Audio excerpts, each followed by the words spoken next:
So I love that song. Y'all did a great job on that song.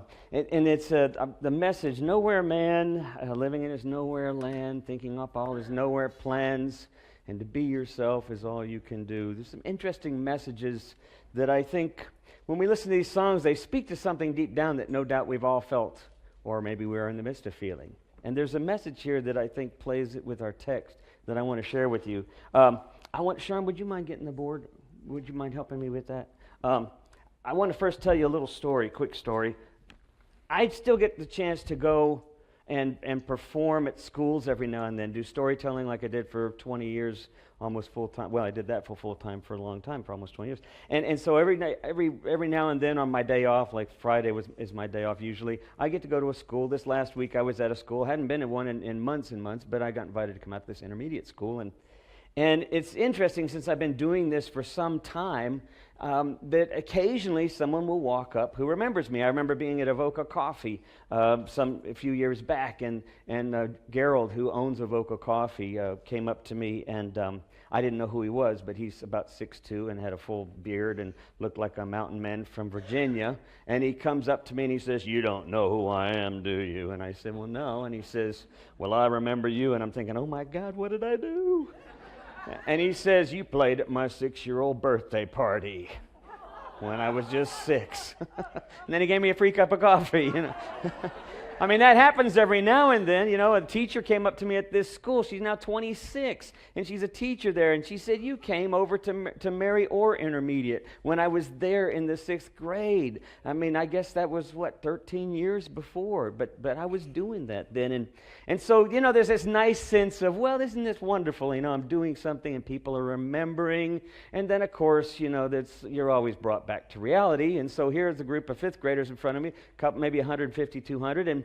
And the teacher, the librarian, was introducing me first by trying to remind the students that I'd been to the book fair last year and the year before, which is their district-wide book fair. And how many of you all went to? And about 30 hands went up. And how many of you remember Tom McDermott? And they all looked at each other and didn't remember anything. And then one kid at the front, she stopped saying that to the introductions after a while, because it was kind of getting embarrassing after the third group that I did and nobody remembered who I was. So she stopped doing that. But at one of the groups, the kid right up in the front row looked at me, and this invariably happens, and he said, "Are you famous?"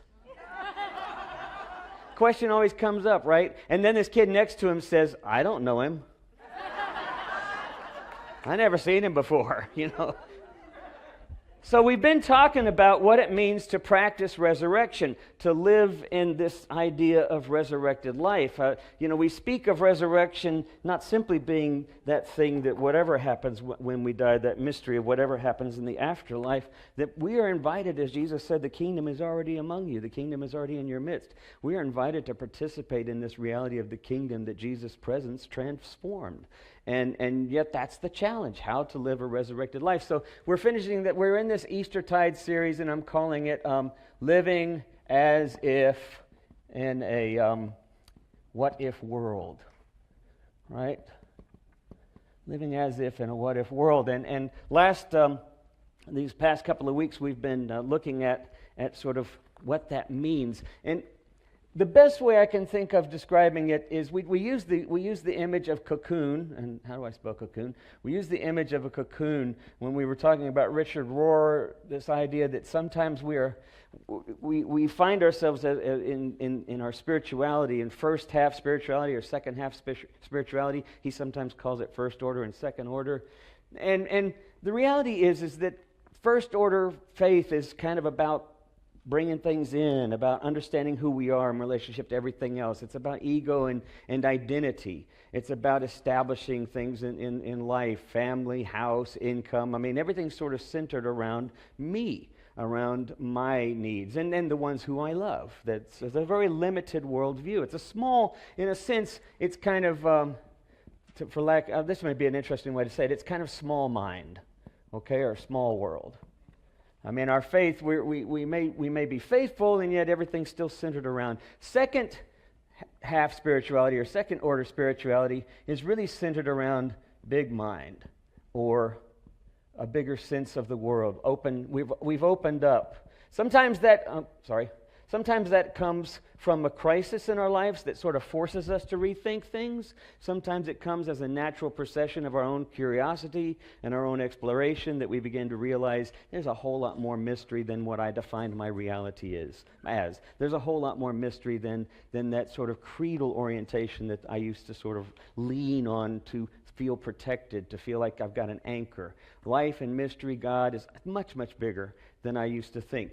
Now, here's the reality. That second order or big mind kind of view of the world is a challenge for a lot of folks, because it means we've already got to that place where we've already experienced what it means to sort of have everything under control, and we've realized that it doesn't have to be under control. We've realized that sometimes life is more mystery, and it's fine to simply rest in the mystery. That life is full of ups and downs, and it's okay to rest in the ups and downs. That we are a part of something much larger.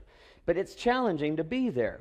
The cocoon is this image that sort of reminds us that it's a process of development, but it's also a process of shedding, right? It's also a process of letting go.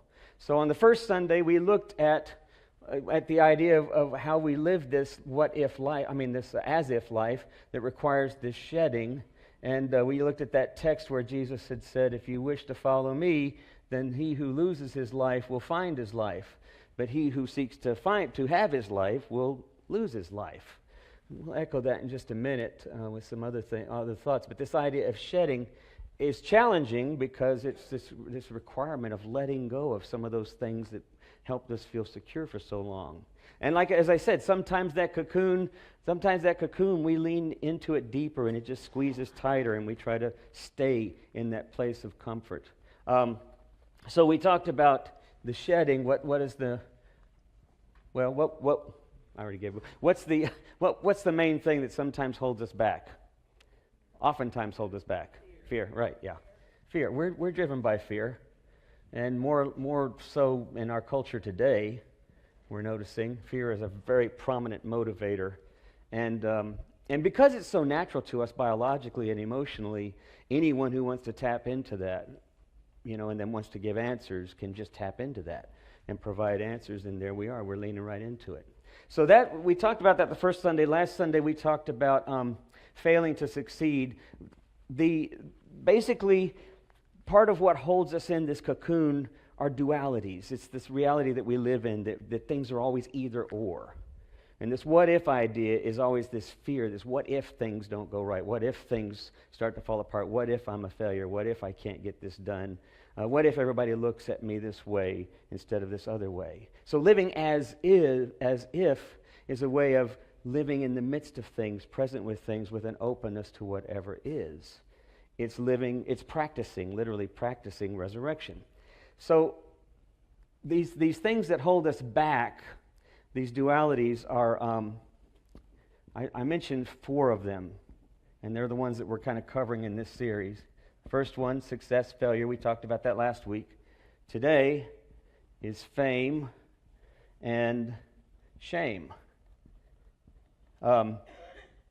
Basically, disrepute, or I should say infamy, is sort of the opposite of fame, but it's all rooted in shame.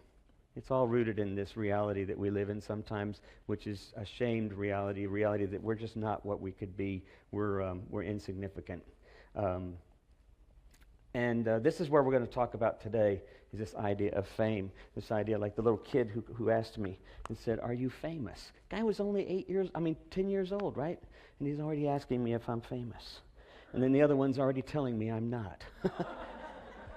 So he's already well suited to live in our culture today. He's already suited for the way that we look at life. So this idea of what it means to then shed the cocoon and practice is what Brene Brown and what Parker Palmer and what a number of other folks have used this phrase of wholehearted living.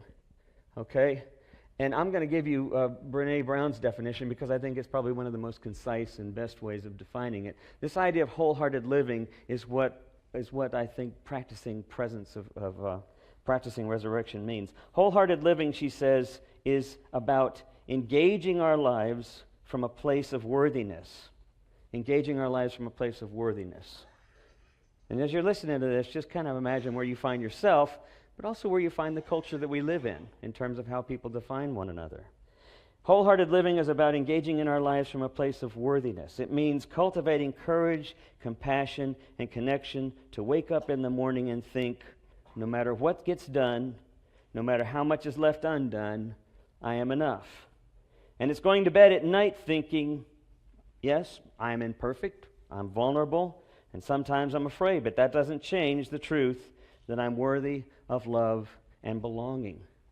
Paul Tillich, the progressive, probably the liberal theologian of the 20th century, said that the greatest sin that we live by, because in our culture, which is a very dualistic culture, we've determined that here's the list of sins, and then these are the things that keep you from being worthy, essentially, that keep you from God, right?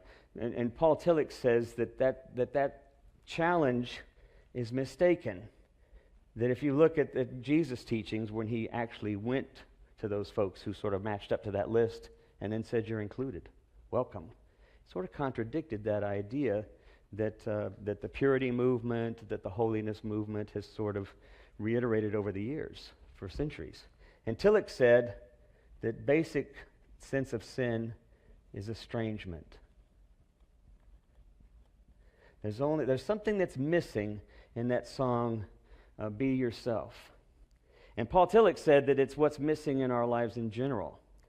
I've talked about it often in here, we talked about it for years, that the one thing that we all deeply long for is what? Connection, to belong. We all deeply long for connection. I've talked about this before. If we could learn to see each other as wearing that sign, that says, love me, I need to be loved or love me. That's what we're all wearing. We're all wearing that sign. We decorate it in different ways, right? Some of us put armor over it. It's a little bit hard to see. Some of us wear a big old shell around it, and some of us have it wide open exposed, and it's a little hard to look at because it's just too vulnerable, but that's on all of us. It's on all of us. I need to be loved. I long to be loved. I want to belong. And that's what Paul Tillich says is at the very heart of our understanding of faith, of Christianity, that our sin is simply that we are estranged from creation itself. We are estranged from life itself. Just our daily lives. Think about our daily life and how much disconnected we are, right?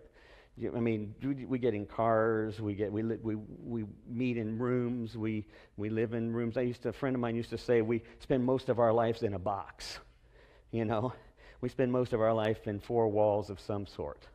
So we live this life of kind of estrangement. We're looking for connection. And what Paul Tillich says is the hardest thing for us to do is to simply recognize as we are accepted. That from the very get-go, from the very beginning of our creation, just like Psalm 139, you knew me as I was being formed. You knew my innermost being. No matter where I could go, the rest of that psalm says I can go to the depths of Sheol, I can go to the heights of the heavens. Wherever I am never separated from the one who's the ground of our being. And the challenge is accepting that. Of course, that's the challenge. And Paul Tillich says that's the biggest challenge for all of us, is to accept that we are accepted. Mary Oliver has this wonderful poem. It's called Wild Geese. Many of you know this poem. One of my favorite lines is the beginning. You do not have to be good. You do not have to walk on your knees for 100 miles through the desert repenting. You only have to let the soft animal of your body love what it loves. The challenge of living into resurrection, of practicing resurrection, of experiencing the beauty and depth of life wherever we are in our life, is this invitation to let go, as Jesus had taught, to let go of ourselves, to lose ourselves in order to find ourselves. And we lose ourselves in the practice of love and compassion. But it's kind of a paradox. Because getting out of our cocoons and shedding old ways of seeing and opening up to wider views and experiences and challenges and even opening up to our own experience of pain is all a part of this transformation, but it's also part of our very biology to run back to this, right? It's also a part of our biology to run to fear. So it's this constant paradox that we live in the midst of. And so we have these four: fame and shame, success and failure, praise and blame. Sharm's going to be speaking next week. Praise and blame. And then finally, pleasure and pain. And if you just think about your own life, you can just look up and down here and think about where you find yourself, sometimes on one side or the other. But here's the question. Do you ever find yourself completely removed from all of those things? Completely carefree of all of those dualities? That's the challenge. That's really the challenge of what I think it means to be a person of that second order spirituality. Is to be at that place where our lives are much more open to reality as it is. We don't define our existence based on what we're feeling at the moment because it's not what we should be feeling at the moment, or what's happened at the moment because it's not what should have happened at that moment, or our kids are not the way they should have been, or our experience is not the way it should have been. We're detached from those things. Not because they're not important, but because they just are. And because life is bigger than all of that. And because the ground of our being is bigger than all of that. And that's the challenge, to get into that second place. And honestly, it's not like we stay there. We're not all bodhisattvas. We're not all messiahs. The reality is we go back and forth. But here's what happens. As we begin to practice this, being able to detach from these dualities, as we practice that, we find that cocoon is more porous. We find that our lives are more porous and more open, and we're not as threatened, and we're more present to one another. And we begin to do something that second text says so poignantly to me, that we are all members of the same body. We recognize we're all part of the same creation, part of the same reality, part of the same being of God. There's a wonderful poem that I want to read you that is written by Naomi Shihab Nye. And she's one of my favorite poets, but this is one of my favorite poems. If you look on the back, there's that wonderful quote from On the Waterfront, right? Did you see that quote? I don't know if any of you ever saw that movie. It's an old movie. It's a good movie. And you got Marlo Brandon, who's Terry Malloy, the boxer, right? And he's in the back of the limo. I think it's a limo. It might be a cab. And he's talking to his brother. And, of course, he's now towards the end of his career, even though he's a young boxer, because his brother, who was kind of his manager, didn't put him up for the prize fight. Instead, he's been putting him up for sort of the cheating fights. Take a dive early on, get a little extra pay on the side. And so he never got that chance to sort of be the greatest boxer. And he has this great line: "You should have looked out for me a little bit. You should have taken care of me just a little bit. So I wouldn't have had to take them dives for the short end Monday. I could have had class. I could have been a contender. I could have been somebody." I love that idea because it's so true for who we are. Or it's true for where we've been. Or it's true for people we know. We live in this reality of could-have-beens. Here's Naomi's poem. "Look at me and tell me what you see." I'm sorry, that's not it. That's the lyrics to Fame. I'm gonna live forever. Fame. Okay, here's the poem. "The loud voice is famous to silence, which knew it would inherit the earth before anybody said so. The cat sleeping on the fence is famous to the birds, who are watching him from the birdhouse. The tear is famous briefly to the cheek. The idea you carry close to your heart is famous to your heart. The boot is famous to the earth, more famous than the dress shoe, which is famous only to the floor.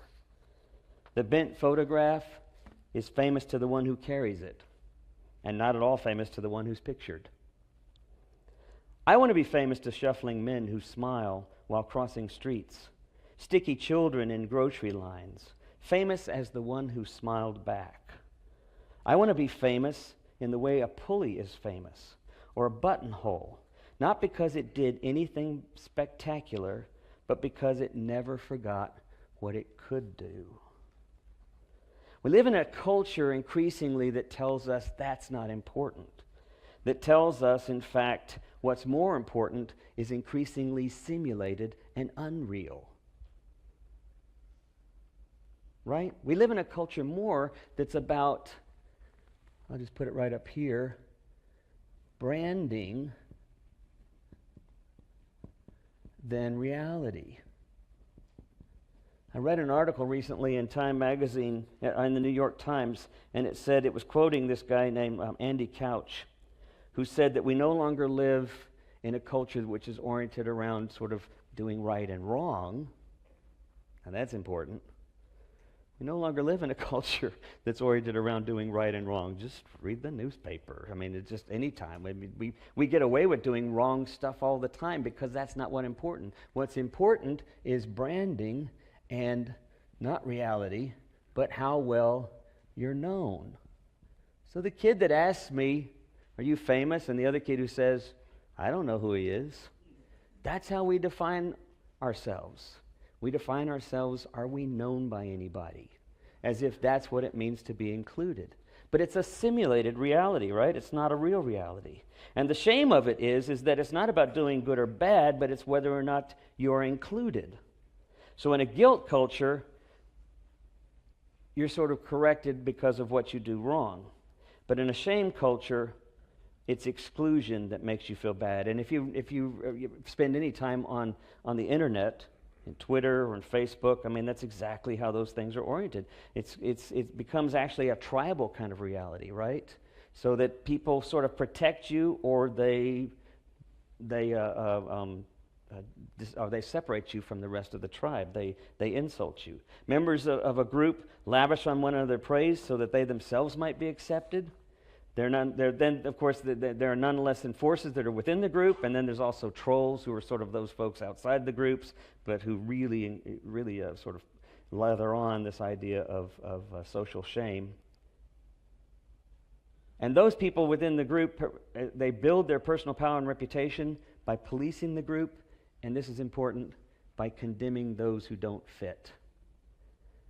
How do you establish your belongingness? By condemning those who don't fit. What kind of inclusion is that? It's again this false idea that's built on tribe and branding that's lost its sense of what it means to be connected in the world. It's truly lost its sense of what it means to be members of one body, one with another.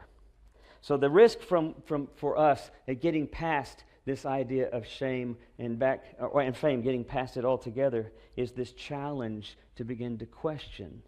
Are we being connected, or are we separating? Are we attempting to find connection? Are we buying into the separation? There's a story about Rabbi Zusha. His quote's on the back, but he's a famous rabbi from the 15th century, 16th century, and he was with his disciples who were asking him why he was so sad on his deathbed. He had lived this wonderful life. He had been a good, faithful servant, and they were asking why he was so disappointed, why he was so upset. And they said, "Aren't you glad that you will be going to meet God, the Creator, Yahweh?" And Rabbi said, "I'm terrified." And they said, "Well, what are you terrified of?" And the rabbi said, "I'm terrified that when I get there, they're not going to ask me, was I like Moses? Or why wasn't I more like Isaiah? Or why wasn't I more like this or that? What they're going to ask me," he said, "what I think God will ask me is, why weren't you more like Zusha?" What is it that God wants of us? What is it the ground of our very being expects of us? Or better yet, invites us to do? And I think what that is, God invites us to be ourselves, to let that soft part of us that loves to be present with one another. I'm going to invite the band to come on up as I kind of conclude with this last idea.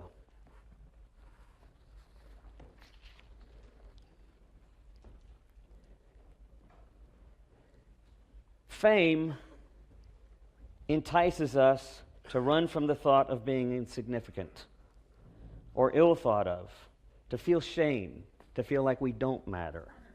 Fame invites us to run from that because of our fear. It's our natural tendency.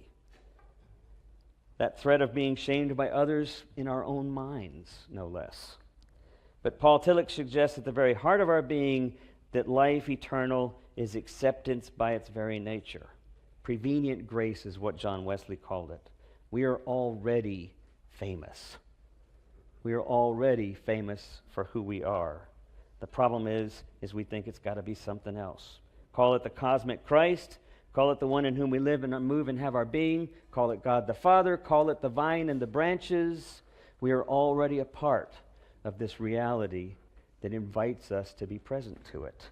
So that the challenge for us is to begin to sit sometimes with that feeling of disconnection. It's okay.